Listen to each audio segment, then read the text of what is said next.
Welcome back to Koi's Bistro, and today I am making seafood stuffed mushroom. First, we're going to clean our mushrooms off with a wet rag. You do not want to run these under water because they will absorb them, and that we do not want. We're also going to pop the stems out and put them aside for later because we will be using those as well. Now you want to go ahead and rough chop your mushroom stems as much as possible so that way they are minced, and if you don't feel like using a knife, you can pop these in a food processor. We're going for small bits as if we were preparing mushroom duxelle. This is what it should look like once you're finished.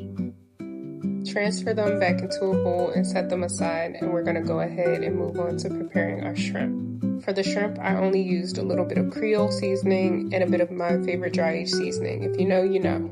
To a hot skillet, add in your olive oil and let that heat up before adding your shrimp.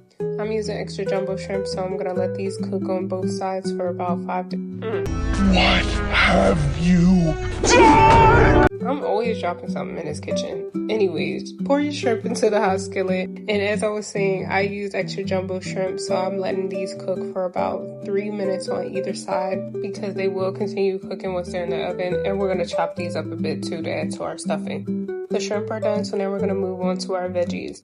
You can use fresh onions and peppers, but I'm using frozen, and I'm going to be adding my mushrooms once the peppers and onions have cooked down a bit. Toss that around and let everything mingle for a bit, and then you want to add in a little bit of salt so that way it can draw out any moisture.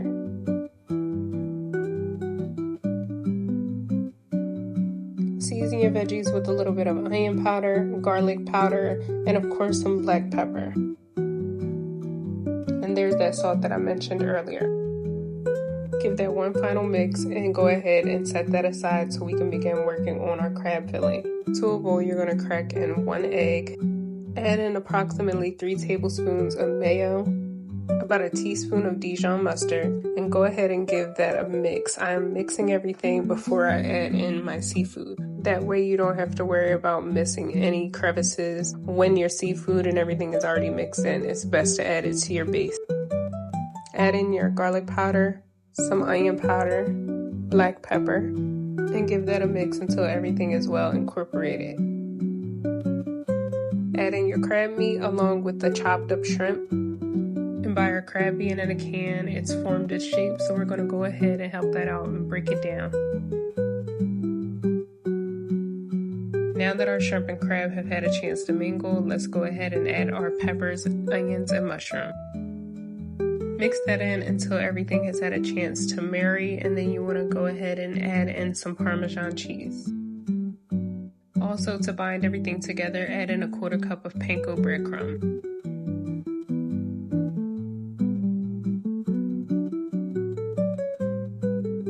Now onto the fun yet tedious parts. To a greased pan, add in your mushroom caps, and then we're going to go ahead and stuff these bad boys.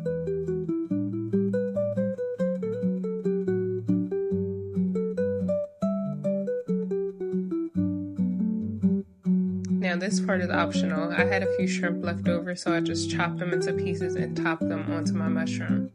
Now go ahead and top your mushrooms with the cream sauce. I will include that recipe in the description as well. And then finish it off with some more Parmesan cheese, as well as some chives. Place these in a 400-degree oven uncovered for about 20 minutes or until golden brown, and they should come out looking like this. And you know we gotta give them a taste. Bon appetit, it's time to eat. This is piping hot, y'all.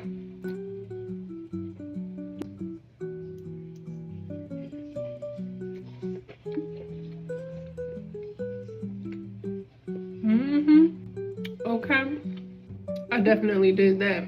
If you're a fan of the red lobster stuffed mushroom, this is a great at-home recipe. So definitely feel free to give this a try. Thank you for watching, and if you enjoyed this video, give it a thumbs up, like, and subscribe, and I'll see you next time.